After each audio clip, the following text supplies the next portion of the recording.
que seria o inconsciente coletivo, que foi esse estudo tão profundo também que Jung trouxe para nós? Existe o inconsciente pessoal, que é o nosso inconsciente como indivíduo, e existe o inconsciente coletivo, que é como se fosse o inconsciente de toda a população, de todas as pessoas que já existiram nesse mundo. Então, é como se fosse um DNA que a gente traz no sentido de ser uma predisposição para todos esses comportamentos, todos esses sentimentos, né? Então, uma forma muito simples de falar de arquétipo, que é um tema tão delicado, Sim. é, por exemplo, o arquétipo da mãe. Certo. Né? Então, assim, a pessoa, ela nunca foi mãe e ela tá num lugar onde ela não tem contato com nenhum outro ser. Ela vai ter acesso a esse arquétipo, ela vai conseguir ter essa criança e cuidar dessa criança, mesmo nunca tendo feito isso. Certo. Isso é um arquétipo, uma imagem arquetípica que acessa essa pessoa. O arquétipo, ele pode se manifestar de diversas formas. Certo. Então, por exemplo, o arquétipo da mãe não quer dizer que seja aquela mãe boa, aquela mãe boazinha, aquela mãe que cuida. Ela pode ser uma mãe má. Vai depender da forma com que esse arquétipo vai vir, né?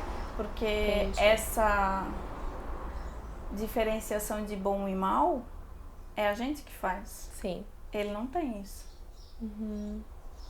Entendi. Em essência, não teria essa divisão entre o que é certo, errado, bom e mal. Porém, numa conotação social, a gente apresenta... Porque, né, esse bom, ruim ali são duas polaridades de uma coisa só. Sim. E aí vai depender também a situação para manifestar aquilo, certo?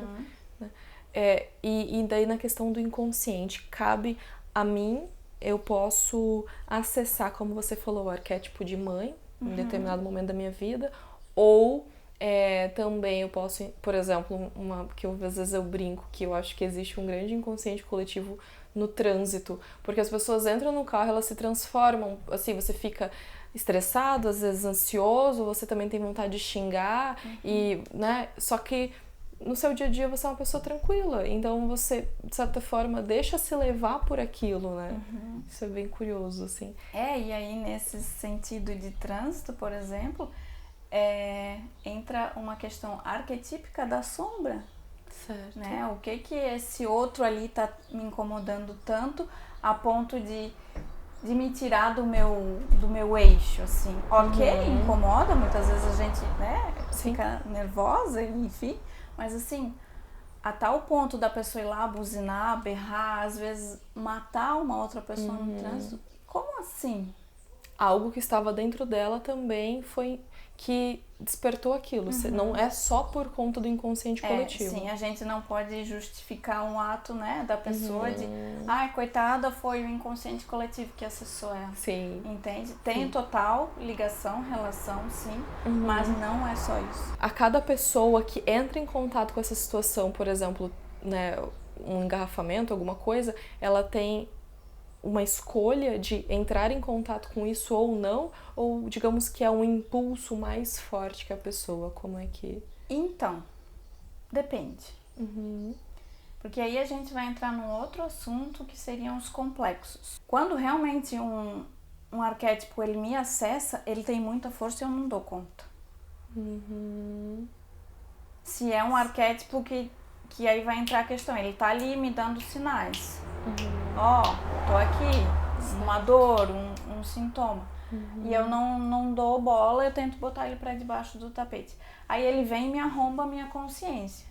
E aí eu vou lá e eu mato, aí eu vou lá e faço aquele milhões de coisas. Você perde total controle, aquilo de certa forma domina mesmo. Ele realmente invade. E aí depois vem aquilo da pessoa não se reconhecer, de não entender, né? Tem até vários casos mesmo que na justiça são levados em consideração isso, né? Na hora de sentenciar uma pena, se a pessoa às vezes ela perdeu totalmente o senso do que ela era, né? Eles avaliam. E aí tem a questão do complexo, que é algo mais leve, digamos assim, que a gente tem consciência daquilo e são os nossos afetos, as nossas dores, né? Como assim, pra entender? Por exemplo, ali no trânsito. O que é que me doeu tanto que passou o carro aqui e cortou a minha frente? Onde é que mexeu ali dentro que, né, deixou a pessoa tão furiosa, tão agressiva? O que aconteceu ali? O que é o inconsciente coletivo? São os arquétipos. Certo. Então, os arquétipos estão dentro, pensando numa forma didática, do inconsciente coletivo. Certo. Então, inconsciente coletivo são essas manifestações ancestrais, digamos assim, essas potencialidades que a gente tem. E aí, o arquétipo, ele não tem forma. Quando ele tem uma forma, ele é uma imagem arquetípica. Certo. Então, é uma das imagens daquele arquétipo. Mãe, Maria. É uma imagem arquetípica. Entende? Sim. E com certeza é uma das mais, né? Porque todo mundo remete, né? Entendi. Então, no caso também, como você tinha trazido, só para pontuar, a conotação pode ser boa ou ruim, mas ela não tem esse senso de certo e errado. Não. Somos nós que... entendi. Porque muito se ouve falar, pelo menos para mim, assim, chega que o inconsciente coletivo com um teor pejorativo, algo ruim. Só que não é ruim, porque tem muitas coisas boas também que você consegue extrair dali, seria isso? Sim, é como se ele não fosse nem bom nem ruim. Certo. Quem dá esse entendimento somos nós. Ele é. Entendi. Você pode fazer bom uso dele, trazendo uma sabedoria, digamos assim. Ele pode vir de uma forma que me assombre. Mas não quer dizer que ele seja ruim. Certo. Ele é. Ele é o que é. E o inconsciente pessoal, que cabe a nós, o que define, o que é ele? O inconsciente pessoal é o nosso inconsciente, como o nome já diz. Então, ele é relacionado às minhas vivências, né? Então, aquilo que não está consciente, mas que faz parte de mim. Jung fala da importância de olhar para o passado, de fazer essa relação, de olhar para os traumas e aquilo que foi marcando a nossa história. Então, seria mais ou menos ali que o inconsciente coletivo, o inconsciente pessoal mora? São nas minhas vivências ou não? Sim, também. Também. Né? Porque por vezes a gente não lembra de alguma coisa, não entende, e aí fazendo esse trabalho, tendo acesso a essas imagens, a esses sonhos, que os sonhos dizem de inconsciente pessoal e coletivo, né? É um misto ali, mas num processo que a gente vai olhando para isso todo e analisando, a gente vai vendo que tem muita coisa desse inconsciente pessoal e que é meu e que sim, faz parte da minha história, daquilo que eu entendi, daquilo que eu... Não que eu elaborei, mas que eu internalizei, talvez seja a palavra. A forma como aquilo fez sentido pra mim, mais ou menos. Ou talvez que não fez sentido, mas que veio aqui pra dentro e ficou em algum canto, em algum lugar e quer se manifestar. A gente tratou o que seria o inconsciente coletivo, individual, e o que seria o consciente pessoal, né, individual. Então, o nosso consciente seria o nosso ego. E o ego é quem nós somos, digamos assim, de forma consciente. E a forma com que a gente se manifesta no mundo é pela persona, né? Que seriam as nossas máscaras sociais, que são muito importantes para a gente se relacionar. Então, eu tenho a persona de psicóloga, eu tenho a persona de filha, eu tenho a persona de amiga, e né, dentre tantas outras. O cuidado que a gente precisa ter é que, às vezes, a pessoa se identifica tanto com uma persona que ela não sabe mais quem ela é. Ela acha que ela é aquela persona. Então, por exemplo, eu, Richelle, sou psicóloga. Mas eu não sou só isso. Esse é um papel que eu desempenho na sociedade. Certo. Mas eu sou muito mais que isso. Entende? E com relação ao ego, muitas vezes a gente escuta que que o ego não é tão importante, que, né, matar o ego. Mas, assim, é muito importante a gente ter claro que todo esse processo que a gente veio falando de inconsciente pessoal, inconsciente coletivo, integrar isso, trazer esse inconsciente para a consciência, a gente só consegue fazer isso com o ego. Então a gente precisa ter um ego estruturado, trabalhar esse ego para conseguir ter acesso e dar conta das informações desse inconsciente. Então esse ego, ele é também muito importante nesse processo. O ego nada mais é do que nós, indivíduo, no caso. Isso, E no caso, então, estruturar ele é nos trabalhar, conhecer, para de fato você conseguir, então, ir tirando as máscaras sociais. Seria mais ou menos isso? Trabalhar esse ego é, por exemplo, de repente um ego muito inflado. Então, assim, colocar essa pessoa no lugar dela, digamos assim, de talvez eu não seja tão boa assim quanto eu acredito.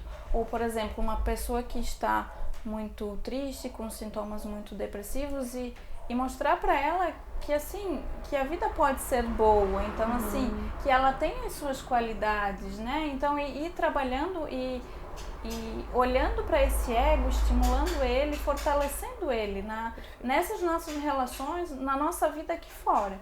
Dentro também, mas aqui fora é importante também. Perfeito. Interessante. É porque até eu já tinha ouvido falar que às vezes para transcender dentro de muitas crenças, religiões, tem essa busca por realmente, como eu posso dizer, você silenciar ou mesmo, como você falou, matar o ego, mas então não é o caso, porque seria matar a nossa individualidade, seria mais ou menos isso? Sim, a gente vai precisar muitas vezes trabalhar esse ego no sentido de colocar ele no lugar dele. Certo. Muitas vezes a gente, como ego, a gente acha que somos o centro da nossa vida e que não existe nada além disso. O centro do mundo. Então, pensando nesse matar o ego, talvez seja um pouco nesse sentido, de colocar o ego no seu devido lugar, né? Mas não que ele não deva existir, ele é muito importante para fazer e para bancar esse processo. Porque é o ego que escolhe ir para terapia, é o ego que escolhe analisar sonhos, né? É esse movimento do ego que precisa. É o ego que decide vencer a preguiça e fazer aquilo que precisa ser feito. Entendi. Legal, interessante. Porque daí, no caso, consideramos que a pessoa tem esse processo realmente de silenciar o ego dela, ela estaria se auto-sabotando, se silenciando, seria isso? Tipo, ela perde essa individualidade ou como é que funciona? Então, quando a gente fala no sentido de colocar o ego no lugar dele, muitas vezes seja ele talvez se silenciar em alguns momentos e dar voz e vez para esse inconsciente, né? Então, ele é muito importante, mas assim, não ele como sendo o bambambam e o mais importante e o centro. Tudo é muito importante, tudo tem o seu papel. Então, às vezes, sim, esse ego precisa ser sacrificado no sentido de se colocar num lugar um pouco mais de escanteio, talvez, e dar um pouco de vazão para aquilo que nunca foi visto e não foi olhado, né? Mas não de matar e não existir ou de estar num pedestal. Entendi. Porque no final das contas de tudo isso, o que a gente busca é uma religação desse eixo que é o nosso ego, quem nós somos aqui como consciência, aqui nesse mundo, com o nosso self, que é a nossa essência interna. Entendi. E aí, no caso, sem o ego, você não consegue fazer essa reconexão. Às vezes é importante realmente ver além do ego, mas em nenhum momento você vai estar de fato matando ele, você só vai estar dando espaço para que um novo conteúdo que também talvez seja do nosso inconsciente individual se manifeste e a gente cresça com isso. Seria... Exatamente. Porque matar dá um sentido de findar, né? Você está encerrando aquilo. Exatamente. E não é assim, né? Aquilo é importante, é parte fundamental do nosso ser. Então talvez a gente possa trocar o matar por esse sacrificar Talvez no sentido de colocar esse ego no eixo e trabalhar para esse self, né? Porque para esse self existir aqui fora, ele precisa do ego, né? Então, como eu falei, precisa estabelecer esse contato entre consciente e inconsciente, entre ego e entre self. O ego em si sou eu, indivíduo. E aí o self é a essência. Mas como que faz essa reconexão? Porque a gente fica tipo, tá, e agora? Né? Então, essa reconexão, ela, como a gente estava falando das ferramentas, por exemplo, assim, sonhos, imaginação ativa, e pensando nessa essência, muitas vezes a gente pensa que vai se manifestar de uma forma maravilhosa, nossa, é algo lindo. Essa angústia, por exemplo, que eu usei o exemplo ali, né, é uma forma de manifestação dessa essência. É uma parte minha inconsciente que precisa ser olhada, que está me chamando, e eu dialogar com ela, integrar essa imagem, é um passo, é uma forma de estar fazendo essa reconexão. A gente se aproxima um pouquinho mais. Muito obrigada, né, por compartilhar todo esse conteúdo maravilhoso, vasto, que seja de valia para as pessoas, que desperte a curiosidade para pesquisar ainda mais, né, conhecer o trabalho, de se aprofundar, porque ali tem um mundo pra gente desvendar, né, que é o nosso mundo interior. Então, muito obrigada novamente por estar aqui conosco. Obrigada. Eu que agradeço a oportunidade dessa troca. Então, é isso. Muito obrigada pela presença de vocês, pela conexão e até a próxima. Tchau!